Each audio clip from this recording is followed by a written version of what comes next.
Hi, good morning. I'm Dwight de Leon from Rappler. You're currently tuned in to our social media channels on Facebook, on YouTube, and on Twitter. Today is October 30. It's election day here in the Philippines. This is the first nationwide election in the country for 2023, and this is the first time in 5 years that Filipinos are heading to the polls to elect a new set of leaders in the Barangay and Sangguniang Kabataan. For our foreign viewers, that is equivalent to electing leaders in your own villages.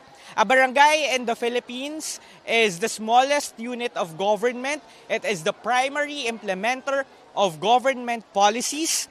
That was front and center, especially at the height of the coronavirus pandemic in 2020 and 2021. At that time, our underprivileged Filipinos really needed assistance from the government.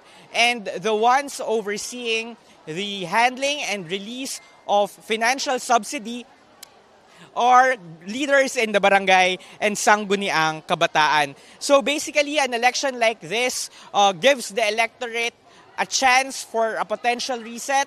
They can replace their leaders in the barangay if they feel like their current leaders are incompetent. At the same time, they can give a fresh mandate to leaders who they believe did a good job in the past 5 years. We are currently here in Barangay 176 in Caloocan City.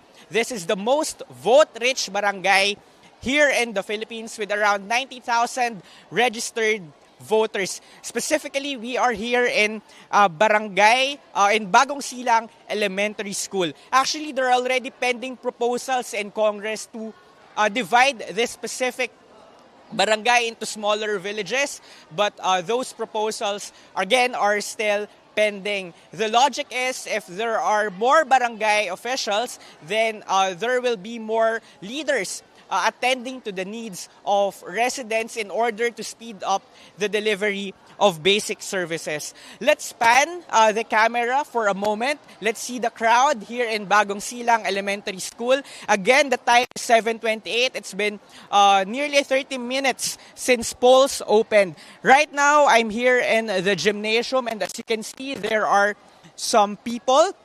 They are in line, and they are checking their names. They want to know where specifically they will vote. They are looking for their polling precincts. We talked to some of them earlier, and they said they have been in line since 6 a.m. Again, if you're just going to vote today, you're coming to your voting center and you don't know where your voting or your polling precinct is exactly, you can save yourself the hassle by checking your name online. You can go to precinctfinder.comelec.gov.ph. Just again, for everyone tuning in just now, this is a manual election. Today is the barangay election, barangay and Sangguniang Kabataan elections here in the Philippines.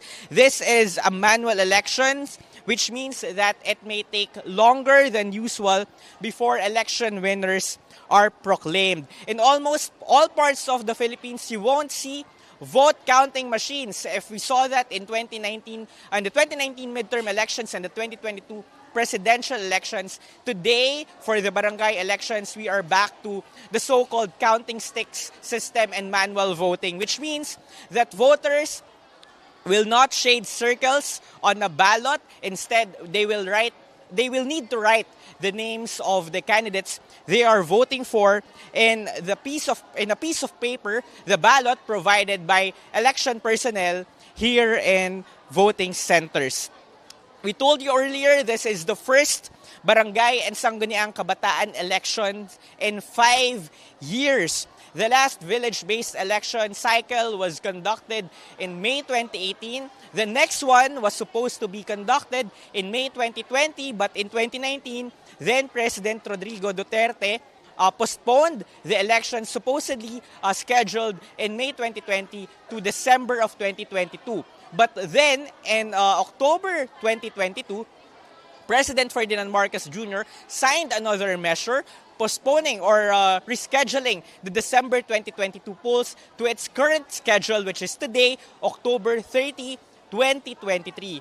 The Supreme Court later declared that move by President Marcos as unconstitutional, but since the ruling came out months after December 2022, we are left with no choice but just to push through with the elections today, October 30.